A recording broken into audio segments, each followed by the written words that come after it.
I'm Mark Golub, and in the news, a piece written by Peter Beinart, extremely critical of Elie Wiesel, and Elie Wiesel's open letter in which the Nobel laureate affirms his support of Prime Minister Netanyahu and says he will be in the gallery of the United States Congress when Mr. Netanyahu addresses a joint session in that august body.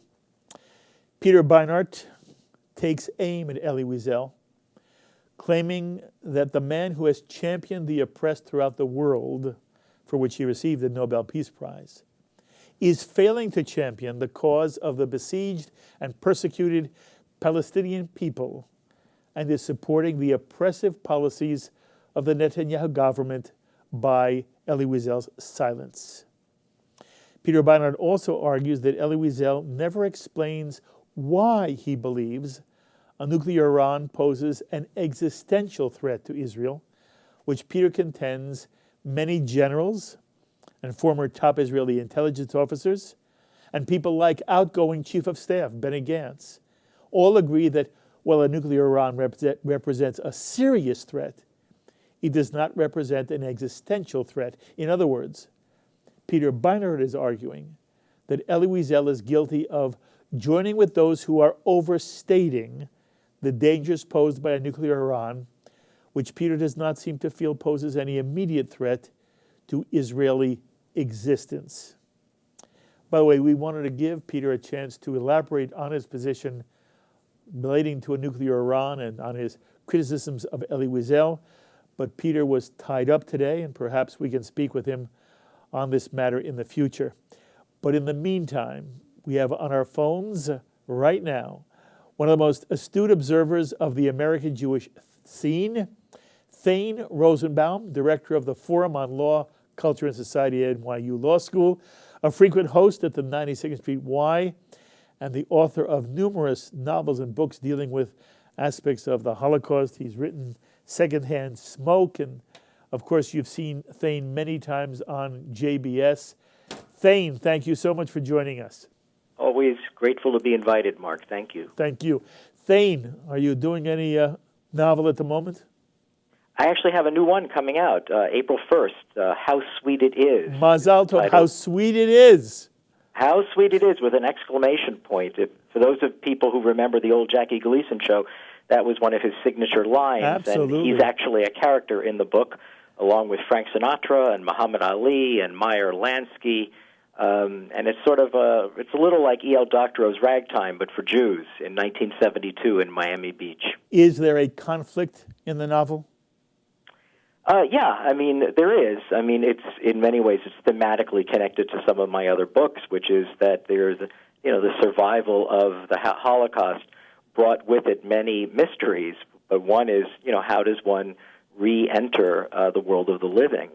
And yet, the changes that took place in the counterculture of 1972, in the dresses, in the politics, is all very mystifying to people that have just, been liberated from Auschwitz no more, less than 20 years earlier. And by the way, you do it with a very unique sensitivity, and we're very grateful. Thane, you talk about the liberation of Auschwitz. We just had the anniversary of the 70th anniversary of the liberation of Auschwitz. Did you have any thoughts about that event?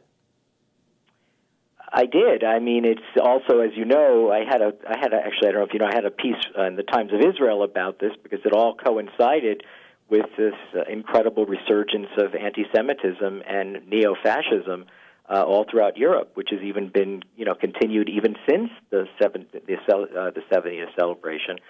And in that essay I wrote for the Times of Israel, I wonder whether, there'll be an 80th celebration. Will there be something to celebrate, or will Auschwitz be turned into a parking lot? Given the state of Europe in this in so far, you're talking about the kind of mass immigration that might ultimately render, the concentration camps to be, the true cemeteries that there are, because there may be a fully Jewless Europe in 10 years. Do you seriously think that's a possibility? I would. I'm thinking of doing another essay. I hate to be an alarmist, but I don't know what else more you need to see. Mm-hmm. And I think that the criticism of Netanyahu about him being a scaremonger rather than a savior is just misplaced. The whole point of Israel was to provide a safe haven for world Jewry. Mm-hmm. And I think it's a moral obligation of the Prime Minister of Israel to read the tea leaves and say, this is your home. Now, you can stay, but I want to remind you why this state was created. It's not just a startup nation. It's not just a nation that has wonderful restaurants and beaches. It's supposed to be a safe haven for Jews because there is a reminder that if Israel had existed between 1933 and 1945, there would have been no Holocaust. Mm-hmm. And I think that everyone understands that to be true. There was no place for Jews to go. Everywhere they tried to go, they were denied admission, entry because of quotas. And Israel was set up for this very purpose. So it's bizarre that it actually, the reminder is taking place in all continents. Europe, it should have been somewhere else. It made sense when North African and Jews were leaving Libya and Morocco mm-hmm. and Algeria to come to Israel. That immigration of 800,000 Jews, and of course the Ethiopian exodus. Nobody imagined that it would take place in the very country that caused the extermination of 2 out of 3 Jews of Europe. But here we are again, and I think that it's silly and irresponsible to criticize the Prime Minister of Israel for encouraging Aliyah when, in fact, the Danish and the Swedish and the French and the British and the UK and Italy and in Greece, they're electing neo-Nazis and fascist parties all throughout the European Parliament, and they're failing to protect their Jews. What is Netanyahu supposed to do other than to remind them, here is your home? It's interesting to hear you say all this, Thane.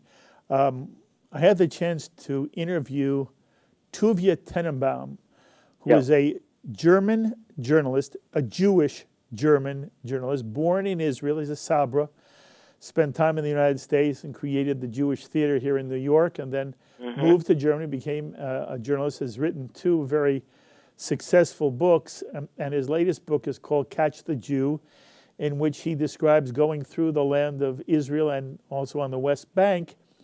And one of the things he described to me was that American Jews make a mistake when they think that the anti-Semitism that has erupted in Europe is all driven by the Islamic community, that it's all Muslim-directed, and that he is worried, as you just said, he is worried that there is a larger anti-Semitic threat from within the Christian community, the general European community, that is very threatening to the Jewish future in Europe. In essence, that is what you're saying as well. Yeah. I know you've had my friend Daniel Jonah Goldhagen, on your show, and his recent book about anti-Semitism points out that, you're talking about Christian anti-Semitism for a millennium or more all throughout Europe. And after World War II, it didn't disappear, it just went dormant. And his book makes it very clear there was just an utter embarrassment about trying to invoke anti-Semitism and of that scale again. But it was, easily ignited. And I think that, given the excuses, let the Muslims lead the charge, and the natural European anti-Semites will follow. And I fear that that's true, that now, Muslim anti-Semitism in the name of Islam is much more openly and avowedly rhetorical, in the sense that it's expressed openly, very, casually, unabashedly.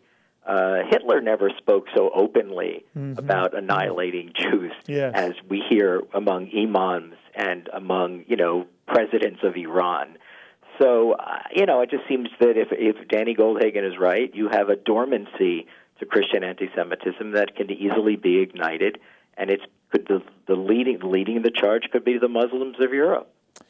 Vladimir Jabotinsky warned the European community in the early 30s that it was time to leave, and many did, but unfortunately many more did not.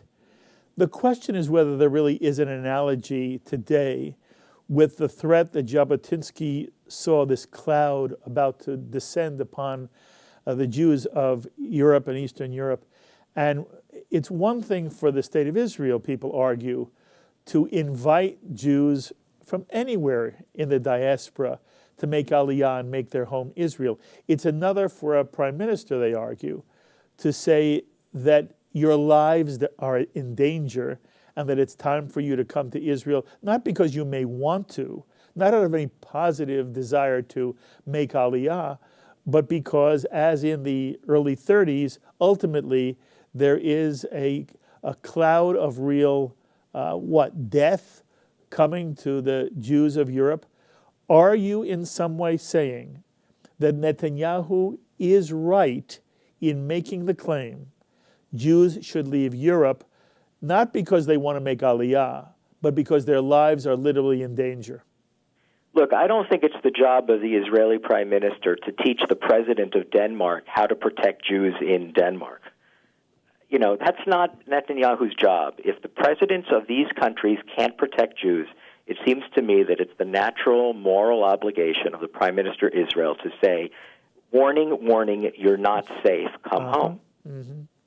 Okay. You know, what they're saying is, well, you know, what you really should do is find ways to encourage us to make Europe safe for Jews. I just don't think that's the prime minister of Israel's job. Okay. I think that's the job of the leaders of the democratic nations all throughout Europe, and they're doing a very poor job of it. Okay, and that's what really bothers you. You're really concerned that the governmental arms in these various European countries will not adequately protect Jews.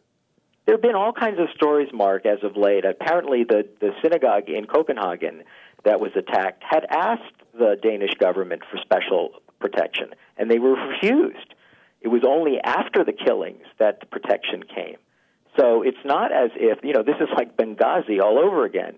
You know, these communities feel threatened, Sweden, Denmark, and you're seeing a very tepid response by the governments. And that's what I'm observing. I'm seeing European nations, European political leaders afraid of the real volatile mix of unemployed and angry Muslim youth that can become easily radicalized. And that's why we've had an entire summer of Jews being trapped in synagogues, businesses being destroyed. And in part, I think it has to do with the fact that the governments themselves were afraid.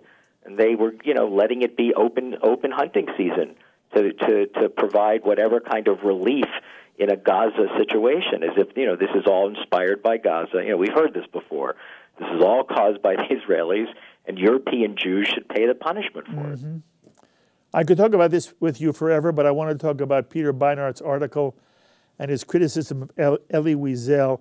I want to read to you, by the way, it's interesting, Thane, one of the recent times you were on JBS, I had you on sitting with Peter Beinart. Yes. So it's interesting. Anyway, Peter Beinart writes the following. Elie Wiesel makes two assertions, neither of which he makes any effort to prove. The first is that the United States and Iran are on the verge of a terrible deal. The second is that a nuclear Iran would mean the annihilation and destruction of Israel. And so Peter Beinart says that Elie Wiesel offers no proof of either of those assertions, and he's also very critical of Elie Wiesel for supporting what Peter Beinart calls is a brutal occupation force of the Netanyahu government on the West Bank. You read Peter Beinart's piece, and again, we did call Peter and asked him whether he wanted to come on today with me. But, you know, Thane, what's your reaction to Peter's criticism of Elie Wiesel? Well, as you know, Peter's a friend of mine. I wish we could have done this together. It would have been interesting. Well, look, I mean, if you read Peter's essay, even at the very outset, he provides a misrepresentation that, as Wiesel would have taken great issue with. He says, it's sort of a backhanded compliment. He says, you know, I read Elie Wiesel's Night, and it was very iconic. But in reading Sages and Dreamers, which is a book about the biblical masters and the Hasidic rabbis and storytellers, he saw a different kind of Wiesel. Well, the truth is, Wiesel has written over 40 books, one book is the one that's most known. But there are other books that have nothing to do with the Holocaust, and you know which one is Sages and Dreamers. So when he's quoting out of Sages and Dreamers, he says, I learned something about Elie Wiesel, which was there's another way to honor the memory of the Holocaust. It's through joy and the learning, the enriched learning from these Hasidic masters. Now, that's an appalling thing to say, because Wiesel didn't write Sages and Dreamers to address the Holocaust. He wrote another book to do that. Peter Beinart has, liberally adopted a book that has nothing to do with the Holocaust and says, aha, you see, here's a book that shows the Jewish capacity for joy, and that's the book about the Holocaust that I like best about Wiesel, except for one problem, Mark. Sages and Dreamers has nothing to do with the Holocaust, and the person who wrote that book would be appalled. If you called Wiesel right now and read him that portion, I'm sure that's what he would say. Mm-hmm. He'd say, look, you can't just pick and choose which books that you want to apply to the Holocaust to learn. For Wiesel, he knows what the Holocaust is about. And you know what? It's not about joy. It's not about the love of learning. It's not about the richness that comes from, the vibrancy of Jewish culture and religion. It's about mass murder of Jews. Mm-hmm. And that's what that story is about. It's not about the Hasidic masters. So for Peter Beinart to say, I finally found a book that I really, really enjoy, and it proves that Wiesel knows how to understand the Holocaust in a different way, that's just a distortion, a misrepresentation of Wiesel, and he would challenge that in an instant. I know this for a fact. That is a superb point. Now come to the issue of whether, it seems like, what Peter argues is there are many on the Israeli scene who do not see a nuclear threshold Iran as an existential threat, and therefore he criticizes Wiesel for supporting Netanyahu's coming to the joint session of Congress to speak about the existential threat. What do you make of that? Look, this is the problem that you see among all intellectuals, Jewish intellectuals, frankly, in the United States, who love to bash Israel. They've never fought in an army. They've never lost loved ones in wars.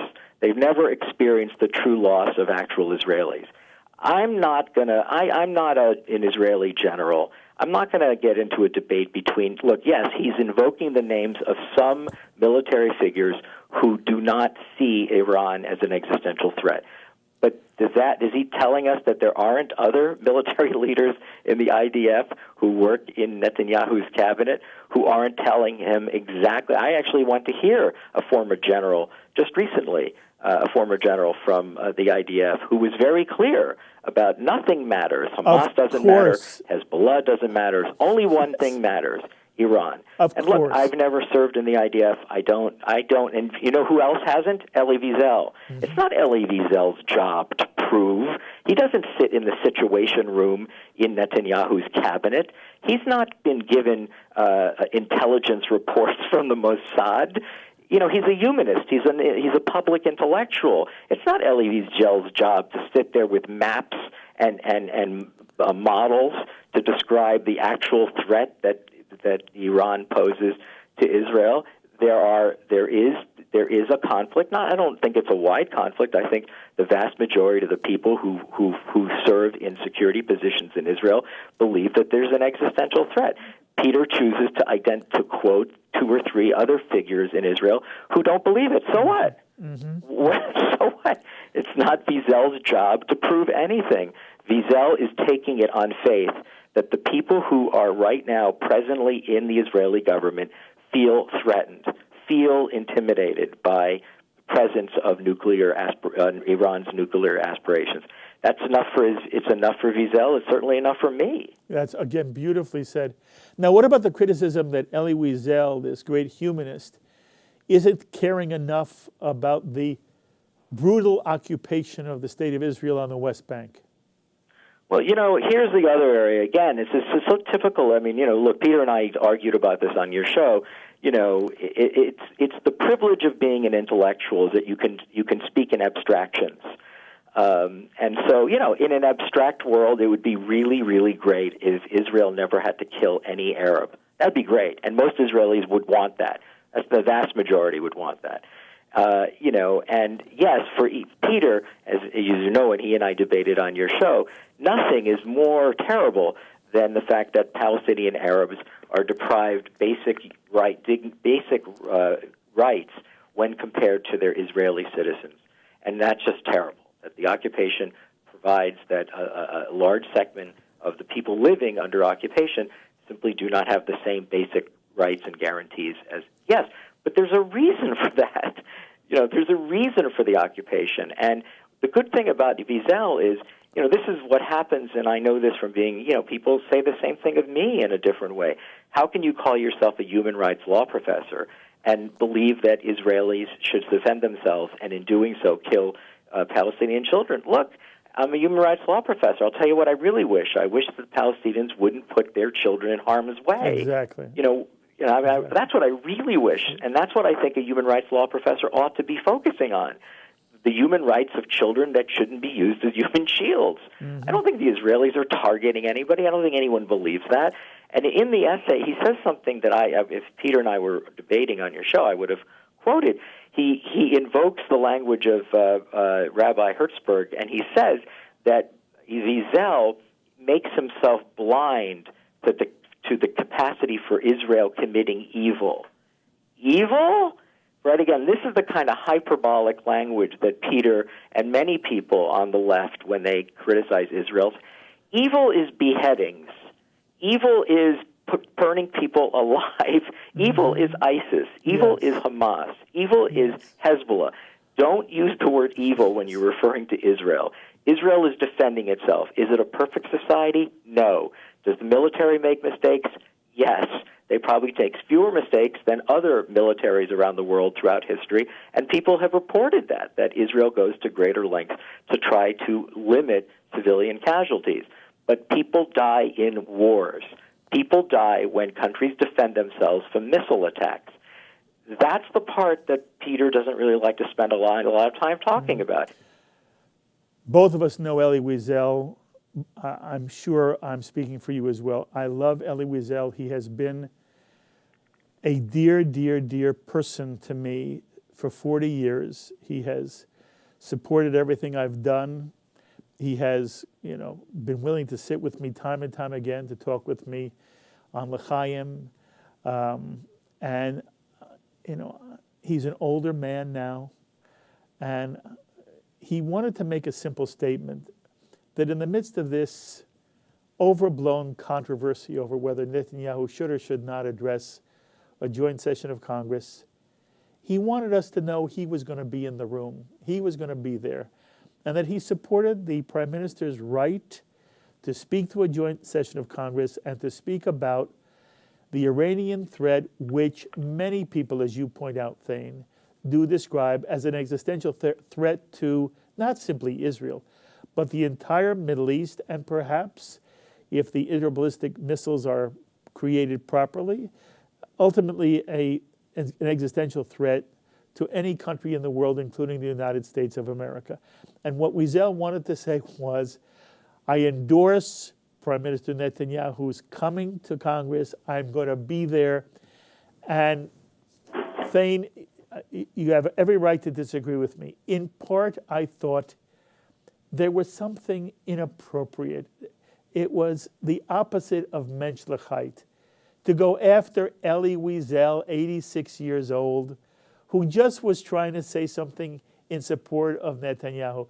If Peter Beinart thinks that Netanyahu has undermined the U.S.-Israeli relationship, if he thinks that he's exacerbating the issue of destroying bipartisan support, he has every right, in my mind, to be with those who are against Prime Minister Netanyahu's coming to speak before Congress. But you don't do it going after Elie Wiesel. Your comment? Yeah, I thought it was, a cheap shot. But this is not the first time this has happened. Peter Beinart is in a long line of people.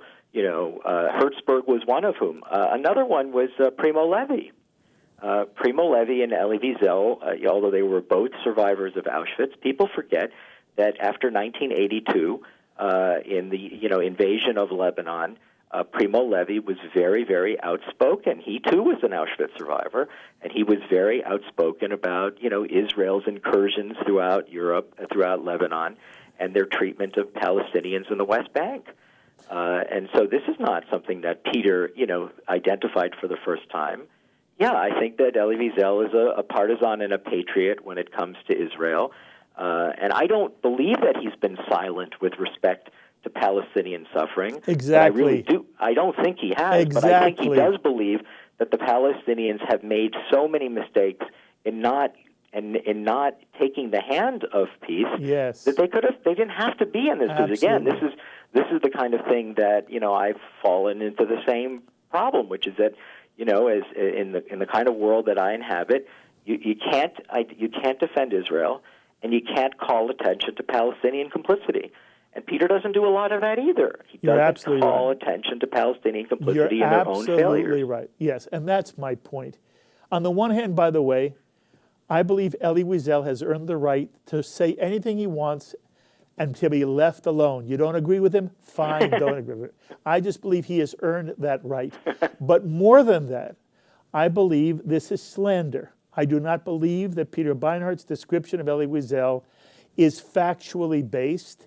Yes, you call him a partisan. Yes, he's deeply committed to the state of Israel, but he's not blind to anything. And if one asked Elie Wiesel, do you weep for the Palestinians? His answer would be yes, and at the same time, it's more complicated when the people you're weeping for are in some way responsible, complicit in the problem. So that, I reacted on two levels. I felt it was wholly inappropriate whether Peter was right or not. And second, I felt it was slanderous of a man who has earned not only the right to say whatever he wants to say, but has earned a certain degree of international respect and celebrity. And Elie Wiesel doesn't deserve that kind of treatment. And I was very disappointed. I happen to like Peter very much, and I think many things he says are not only provocative, but are thought-provoking in a positive way. But here, I thought everything he said was just off base, and I wanted to give you a chance to kind of speak to me about it. And again, I appreciate the fact that I can always turn to you. We end this way, and we've said this a couple of times because of the way in which conversations between us have gone. You are known as one of the outstanding liberal lights on the American Jewish scene, and then of the last, 6 to 9 months, all of a sudden, Thane Rosenbaum has been put into situations where one would expect you to take a hard left position. And the reality is you are a liberal who continues to bring critical faculties to every issue you address. And I say, kol hakavod to you. You reflect what is the best in the Jewish liberal position, and I believe what was always meant to be the American Jewish liberal position. And I am very, very appreciative and grateful to you always to be willing to come on here and grapple with very, very complicated, sensitive, delicate, controversial issues with such forthrightness and honesty. You are a treasure, Thane Rosenbaum. Thank you, Mark. I'm always grateful to speak to you, and it's very generous of you, but there's somebody who keeps the lights on there at that network, and it's you. And this network is really essential as a producer of Jewish thought and Jewish news. And having that program, having you there in the leadership is really important and vital, especially in the times in which we currently live. Thank you very, very much. April 1st, I want you to come in and talk about your new novel. Would love to do it. Thank you, Mark. Okay, how sweet it is, right. You be well, Thane. Thank you very, very much. Thank you, Mark. Bye-bye. The thoughts of Thane Rosenbaum, director of the Forum on Law, Culture, and Society at NYU Law School, a fabulous author whose upcoming book, due for publication April 1st, How Sweet It Is. My thanks to Sloan Copeland, Serge Goldberg, and the producer of this edition of In the News, Carol Lilienthal. Until the next time, I'm Mark Golub. Be well, my friends.